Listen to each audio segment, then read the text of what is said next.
Hello everyone, मैं Abhishek Mathur, MLM trainer and business coach. So आज का जो ये वीडियो है ये स्पेशली उन लोगों के लिए होने वाला है जिसने आज किसी न्यू एमएलएम कंपनी या फिर किसी न्यू बिजनेस अपॉर्चुनिटी को देखा है। सो आप कैसे जज कर सकते हो कि सर ये एमएलएम कंपनी अच्छी है या फिर ये बुरी है, या फिर ये बिजनेस अपॉर्चुनिटी मुझे करनी चाहिए या फिर नहीं करनी चाहिए, उसके बारे में आज ये वीडियो होने वाला है। देखिए, अगर आप एमएलएम कंपनी करने की सोच रहे हो फिर कर रहे हो तो इससे अच्छी बात मुझे नहीं लगता आपके लिए कुछ हो सकती है, क्योंकि आप एक ऐसा बिजनेस कर रहे हो जो कि आने वाले टाइम में चलना ही चलना है। वो मैं कैसे बता रहा हूँ, देखो एमएलएम कंपनी के आपने सुना होगा कई सारी डिग्रीज लॉन्च हो चुकी है बड़ी बड़ी यूनिवर्सिटीज में।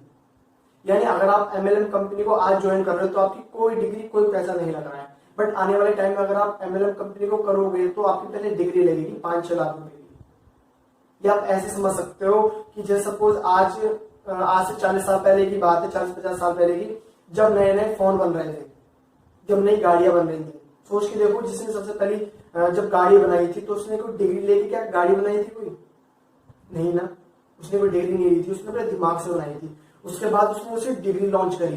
बीटेक के अंदर क्या होता है, ये मशीन के बारे में तो समझाता है, पॉलिटेक्निक के अंदर यही तो समझाया जाता है कि भाई मशीन कैसे काम करती है। बट उस मशीन को जिसने सबसे पहली बार बनाया होगा तो क्या उसने डिग्री लेके बनाई होगी मशीन हो? नहीं। Same as it is MLM के अंदर है। एमएलएम कंपनी गवर्नमेंट को समझ सकती है कि भाई एक ऐसी चीज है जिससे बेरोजगारी खत्म हो सकती है, इसलिए इसके डिग्री लॉन्च हो चुकी है बड़ी बड़ी यूनिवर्सिटीज में। ठीक है ना। सो आप कैसे जज कर सकते हो किसी भी कंपनी को? 3 चीज देख के। वो 3 चीज क्या है? प्रोफाइल, प्रोडक्ट और प्लान। ये मेन चीज होती है किसी भी कंपनी के अंदर। प्रोफाइल के अंदर आपने क्या देखना है? सबसे पहला मैं आपको बताऊंगा कंपनी का बैकग्राउंड। देखो बैकग्राउंड के अंदर आप ये देखो कंपनी का खुद की कितनी एसेट्स खरीदी हुई है, कितनी प्रॉपर्टीज, खुद के कितने होटल्स, खुद के कितने रिजॉर्ट्स, खुद के कितने ऑफिस खरीदे हुए हैं। ये सबसे मेन चीज होती है। ठीक है ना। अब देखो मैं बैकग्राउंड क्यों बता रहा हूँ, देखो कोई भी कंपनी मार्केट में आती है तो ये नहीं है कि मार्केट में ग्रोथ ही करती जाए, है ना। उससे कभी कभी लॉस भी हो जाता है। तो लॉस को स्टेबल, मतलब लॉस में वो स्टेबल है या नहीं, ये चीज देखो, तो वो आपको प्रोफाइल के अंदर देखेगा। मतलब लॉस को झेलने की क्षमता कंपनी के अंदर है या नहीं, ये था मेरा कहने का मतलब, राइट। उसके बाद कंपनी का आपने ये देख लिया कि प्रोफाइल क्या है, राइट। उसके बाद देखो कंपनी का स्टार्टअप कहां से हुआ था। ये इतनी कंपनी 2-3 साल पहले ही आई हुई मार्केट में, कम से कम 10-20 साल पुरानी कंपनी होनी चाहिए, राइट। अब आपने वो देख लिया। अब देखो वहां के सक्सेसफुल लोग कितने हैं उस कंपनी के अंदर। अब आपने लेकिन सक्सेसफुल ऐसे लोग नहीं देखने कि जो दूसरी कंपनी को छोड़ के अपनी आपकी कंपनी में आए हो, ये चीज ना हो उसके अंदर। ये मैं क्यों कह रहा हूं, देखो सपोज दैट आज मैंने किसी कंपनी को एक नई कंपनी खोली, एमएलएम कंपनी। अब मुझे उसकी ग्रोथ करवानी है। अब मैं क्या करूंगा, दूसरी कंपनी के नेट मार्केटर को देखूंगा, मैं उन्हें अच्छा पैसा दूंगा। सपोज मैंने एक किसी भी एमएलएम कंपनी को पकड़ लिया, उसके किसी नेट मार्केटर को 50 करोड़ रुपए मैंने उसे दे दिया। कितना? 50 करोड़। अब सिंपल सी बात है, वो मेरे तरफ आएगा और उससे मेरी डील फाइनल होगी कि भाई तू आएगा प्लस तेरा नेटवर्क भी आएगा, और वो बंदा भी आएगा, और उसकी जो एक मार्केट में फेस वैल्यू बनी होगी उसका फायदा मुझे मिलेगा अपने कंपनी के अंदर। समझ रहे हो? उसका फायदा मुझे मिलेगा अपनी कंपनी के अंदर, इसका ही मैं फायदा उठाऊंगा। तो ये चीज ना हो कि कोई कंपनी का दूसरी कंपनी का नेट मार्केटर आपको आ रहा है कि कर लो मैं भी इस कंपनी को कर रहा हूँ, बहुत अच्छी कंपनी। तो ऐसा आप नहीं करना, ठीक है ना। क्योंकि क्या पता उसको पैसा दिया गया बहुत सारा, आपने ये देख लिया। अब देखो कंपनी के खिलाफ कोई कंप्लेन तो नहीं है कि कंपनी के खिलाफ कोई केस चल रहा हो, किसी पैसे कंपनी ने कभी किसी का पैसा मार लिया हो, ये चीज भी देखो आप कंपनी के अंदर, राइट। कंपनी के खुद के ऑफिस देखो, कंपनी के खुद के ऑफिस खरीदे हैं या नहीं हो तो कोई बात नहीं है, लेकिन कुछ ना कुछ तो कंपनी का खुद का खरीदा होना ही चाहिए। प्लस कंपनी के ओनर की सोच देखो आप कि वहां का जो कंपनी का ओनर है उसकी सोच क्या एक्चुअल में कंपनी को लेकर। देखो आप कंपनी कर रहे हो, अच्छी बात है, आपका भी कोई ना कोई रीजन जरूर होगा कंपनी को करने का, राइट। लेकिन क्या कंपनी का जो ओनर है उसका कोई रीजन है कंपनी को स्टार्टअप करने का है या नहीं, ये चीज आप देखो। उसके बाद देखो जो वहां के कंपनी है उसके सर्टिफिकेशंस क्या क्या है, यानी कंपनी को कौन कौन से सेल्स, कौन कौन से सर्टिफिकेशंस मिले हैं। और वो सर्टिफिकेशंस ऐसे होने चाहिए जो कि दूसरे कंपनी को मुश्किल मिल पाते हो, दूसरे प्रोडक्ट्स को मुश्किल मिल पाते हो, ऐसे वो जरूर होने चाहिए। ठीक है, ये ना हो कि आप थोड़ा पैसे देके उस सर्टिफिकेशन को खरीद लो। ऐसे बहुत सारी सीरीज है जिनको आप थोड़ा पैसा देके खरीद सकते हो, बट आपकी कंपनी में ऐसा ना हो, ये आप चेकआउट करना, राइट। आपने उसके बाद आप देखो ऑफिस मैंने आपको बताई दी है, उसके बाद आप देखो कंपनी के पे आउट्स। ये तो नहीं कि कंपनी आपको साल के एंड में पैसा दे रही हो, वीकली या मंथली आपको मिलना ही चाहिए पे आउट। कंपनी का ग्रोथ रेट देखो, यानी कंपनी का जो पहले का पिछले साल का ग्रोथ रेट था और अब का ग्रोथ रेट में कितना फर्क है, यानी और कंपनी जब से स्टार्टअप हुई थी उस तब का ग्रोथ रेट और अब का ग्रोथ रेट में कितना ज्यादा फर्क है, ये देखो। प्लस कंपनी का टर्नओवर देखो, कंपनी का टर्नओवर कितना किस तेजी से बढ़ रहा है मार्केट में, ठीक है ना, ये चीज देख लिया आपने। कंपनी की पॉलिसी जरूर पढ़ो, हर कंपनी की एक अपनी पॉलिसी होती है, पॉलिसी के अंदर सारे जो इनकम्स होती है वो लिखी रहती है, कितने एसेट्स है वो लिखी रहती है, मनी बैक गारंटी बहुत सारी कंपनीज देती हैं, वो सारी चीजें आप पढ़ो उसके अंदर। और आपने एक चीज और देखनी है कि आपकी कंपनी के अंदर कहीं आपको केवल मोटिवेशन तो नहीं दिया जा रहा है, यानी उस कंपनी के अंदर पीपल को बिल्ड करने में जरूर फोकस होना चाहिए। यानी ये ना हो कि आपको केवल मोटिवेशन दिया जा रहा है, मोटिवेशन और आप उस कंपनी में काम कर रहे हो, वहां पर पीपल बिल्ड होने ही चाहिए। ऐसी कंपनी आप देखना, यानी लोगों की स्किल्स की बात करें ना कि मोटिवेशन की। देखो नेट मार्केटिंग या फिर एमएलएम कोई भी कंपनी आप ले लेना, अगर आप मोटिवेशन के हिसाब से कर रहे हो ना तो आप ज्यादा देर उस कंपनी में नहीं टिक पाओगे।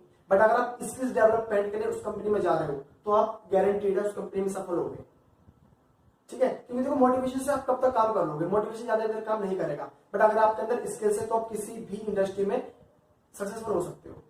देखो नेट मार्केटिंग ऐसी इंडस्ट्री है जो ये नहीं है कि बंदे जोड़ने वाला बिजनेस, मैंने बहुत ज्यादा सुना है इसको, तो एक्चुअल में ये बंदे जोड़ने वाला बिजनेस नहीं है, ये बंदे बनाने वाला बिजनेस है। यहाँ पर जैसे आप खुद होते हो वैसे आपको यहाँ पर लीडर्स क्रिएट करने होते हैं, राइट। तो ये बंदे बनाने वाला काम है, ना कि बंदे जोड़ने वाला। उसके बाद आपने प्रोफाइल की बात हमने कर दी। उसके बाद देखो प्रोडक्ट, यानी उस कंपनी का प्रोडक्ट कैसा है ना। प्रोडक्ट देखो महंगा प्रोडक्ट है ये मैं नहीं है, ठीक है, मेन चीज ये नहीं है कि उसका महंगा प्रोडक्ट है, बस उस प्रोडक्ट के हिसाब से उसमें क्वालिटी मिल रही है नहीं मिल रही ये और देखो अगर महंगा प्रोडक्ट है तो जाहिर सी बात है उसमें मार्जिन भी ज्यादा होगा। बट अगर मार्जिन ज्यादा नहीं है तो इस कंपनी में कुछ ना कुछ गड़बड़ है। देखो 10 रुपए की चीज बेच के अगर आपको 10% यानी 1 रुपए मिल रहा हो, है ना, और 100 रुपए की चीज बेच के 10% के 10 रुपए मिल रहा हो तो उसका क्या फायदा हुआ। हाँ, अगर महंगी चीज बेच के आपको कुछ ज्यादा प्रॉफिट मिल रहा हो तो उसका फायदा है मार्केट में, यानी उसका आपको भी फायदा है। तो ये देखो कि आपको महंगे प्रोडक्ट्स बेचने से मार्जिन ज्यादा मिल रहा है नहीं मिल रहा है। प्लस आप प्रोडक्ट्स देखो कि प्रोडक्ट्स उस क्वालिटी के हैं या नहीं। आपने प्रोडक्ट्स के अंदर एक चीज और देखनी है, कहीं जो प्रोडक्ट हैं वो ऐसे तो नहीं है कि आप खुद भी उन्हें बना सकते हो प्रोडक्ट्स को, मतलब जो उसके इंग्रेडिएंट्स हैं वो ऐसे होने चाहिए जो कि आपको जल्दी से अवेलेबल ना हो, ठीक है ना। प्लस जल्दी से अवेलेबल ना हो, और ये देखो कि जो उसमें प्रोडक्ट डाले गए हैं, इंग्रेडिएंट डाले, वो ज्यादा सस्ते ना हो, ज्यादा सस्ते और कंपनी से महंगे रेट में बेच रही ये भी ना हो, मतलब उस लेवल की वैल्यू रखें। प्रोडक्ट कहने का मतलब ये है, ठीक है, वैल्यूएबल प्रोडक्ट है, महंगे से मतलब नहीं है लेकिन क्वालिटी से मतलब है और उसके रिजल्ट से मतलब है, राइट। आप ये देखो कंपनी जो प्रोडक्ट है क्या वो खुद कंपनी बना रही है नहीं बना रही है उस प्रोडक्ट्स को, ये और चीज देखो आप, ठीक है ना। क्या होती है दूसरी कई सारी एमएलएम कंपनीज होती है दूसरे कंपनी से प्रोडक्ट बनवा लेती है और फिर अपनी कंपनी में बेचती है। हाँ वो बात एक बार को सही है, लेकिन अगर आपकी कंपनी खुद अपने प्रोडक्ट बना रही है तो ये बहुत अच्छी बात है। उसे हम बोलते हैं वर्टिकली इंटीग्रेटेड कंपनी, जो सारा काम खुद ब खुद करती है। और ऐसी बहुत ही मार्केट में कम कंपनीज है जो कि वर्टिकली इंटीग्रेटेड है, ठीक है। अब आप उसके साथ साथ देखो कंपनी के जो प्रोडक्ट है उसके अंदर सर्टिफिकेशंस है या नहीं, यानी कंपनी के सर्टिफिकेशंस अलग हो गए और आपके जो प्रोडक्ट्स है उसके सर्टिफिकेशंस अलग हो गए। हाईली क्वालिटेड प्रोडक्ट है या नहीं ये भी देखो, ठीक है ना। प्लस जो प्रोडक्ट्स हैं उसके अंदर केमिकल बहुत कम होना चाहिए, और नहीं हो तो बहुत अच्छी बात है, ठीक है। ये भी आप देखो इसके अंदर किस तरह के केमिकल डाले गए हैं कि ज्यादा हार्मफुल तो नहीं है, कहीं इसके साइड इफेक्ट्स तो नहीं आ रहे हैं कंपनी को, है ना। ये भी देखो कोई भी कंपनी मेरे हिसाब से जो भी एमएलएम कंपनी होती है उसके जो भी प्रोडक्ट्स होते हैं उसके साइड इफेक्ट नहीं होते। अगर आपकी कंपनी में है यानी आपकी कंपनी बेकार। जो आपके प्रोडक्ट है क्या उसके अंदर नेचुरल प्रिजर्वेटिव्स हैं या नहीं ये भी आप उसके अंदर चीज देखो। ये ना हो कि केमिकल बेस आपको प्रिजर्वेटिव डाले जा रहे हैं उसके अंदर जो कि साइड इफेक्ट आपको दे सकते हैं, ठीक है। प्रिजर्वेटिव एक बायो का एक वर्ड होता है, उसको आप गूगल पे सर्च आउट कर सकते हो प्रिजर्वेटिव क्या होता है। प्लस आपकी जो प्रोडक्ट है उसके अंदर आप एक चीज ये देखो कि उसमें कहीं एक्सपायर डेट तो नहीं लिखी हुई है। एक्सपायर देखो वो चीज होती है जिसके अंदर केमिकल होता है, ठीक है। जैसे कई तरह की मेडिसिन होती है वो एक्सपायर होती है कि उसके अंदर केमिकल होता है। बट अगर और जो आपके नेचुरल प्रोडक्ट्स है उसमें लिखा रहता है बेस्ट बिफोर, यानी अगर आप इस डेट से इससे पहले यूज कर रहे हो तो आपको इसके रिजल्ट बहुत ज्यादा अच्छे आने वाले हैं। अगर बाद में करोगे तो ऐसे कोई दिक्कत नहीं है, कोई साइड इफेक्ट नहीं होने वाला है, बट अगर आप पहले इसे यूज करो तो बहुत ज्यादा अच्छा आपको रिजल्ट मिलने वाले हैं। बेस्ट बिफोर उसका जरूर होना चाहिए प्रोडक्ट्स के अंदर, राइट। उसके बाद देखो कंपनी, पहले मैंने बता दिया प्रोडक्ट्स, प्रोफाइल, तीसरी चीज आ रही प्लान। अब प्लान के अंदर आपने देखना है कंपनी का जो मार्केटिंग प्लान है। सबसे मेन चीज ये है कंपनी के अंदर, सबसे मेन चीज मार्केटिंग प्लान। देखिए सबसे मेन चीज आपको देखनी है कि मार्केटिंग प्लान जो है वो ये तो नहीं कि हर साल चेंज हो रहा हो या फिर हर वीकली चेंज हो रहा हो। सबसे मेन चीज मैं बता रहा हूँ आपको, एक्चुअल में क्या होता है, कई सारी कंपनी मैंने सुनी है 5-6 साल हो गए, अब कंपनी ने मार्केटिंग प्लान चेंज कर दिया। यानी जो पहले प्रोडक्ट 20% डिस्काउंट पे दे देती है, 10% डिस्काउंट पे दे रही है। क्यों? कंपनी का ग्रोथ हो गया, इसने उसमें मार्जिन कम कर दिया। तो ये ना हो आपकी कंपनी में, ये आप अच्छे से उसके अंदर मेजर कर लेना, राइट। उसके बाद जो आपको उसके अंदर इनकम्स मिल रही है, ये तो नहीं है कि आपको बहुत ज्यादा घुमा फिरा के आपको उसमें इनकम्स बताई जा रही है। आपको एक बार में उसमें समझ में आई है इनकम, ये नहीं आने वाला, ये आप ध्यान देना। आप जब किसी को समझाओ इनकम, तो उसके जल्दी से समझ आए, ऐसा मार्केटिंग प्लान होना चाहिए। प्लस ये ना हो कि आपको कंपनी एक ही तरह की इनकम देती हो, आपको उसमें कम से कम 10-12 तरह की अलग अलग इनकम्स मिलती हो। जो आपकी कंपनी के अंदर जो भी लेवल्स होते हैं, क्या वो परमानेंट है या नहीं, ये भी आप चेकआउट करना।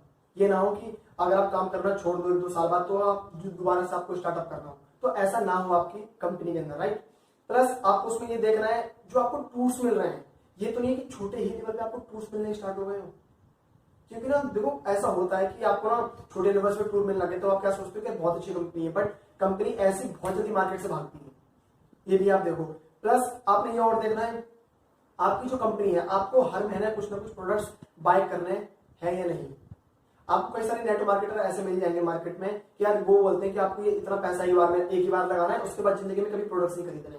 अगर वो बंदा ऐसा कह रहा है तो इसका मतलब वो गलत कह रहा है, ठीक है ना। कंपनी कोई भी हो आपको फ्री में बैठे बैठाए कभी भी नहीं खिलाएगी।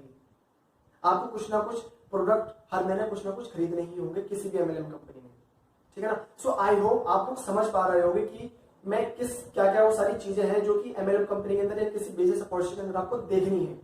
सो अगर आपको वीडियो अच्छा लगा हो तो आप सब्सक्राइब, लाइक, शेयर जरूर करिए, क्योंकि लोगों को अभी पता नहीं है, सही इंफॉर्मेशन नहीं है लोगों को किसी एमएलएम कंपनी को देखने के लिए और किसी बिजनेस अपॉर्चुनिटी को देखने के लिए। सो आपका बहुत बहुत धन्यवाद वीडियो देखने के लिए।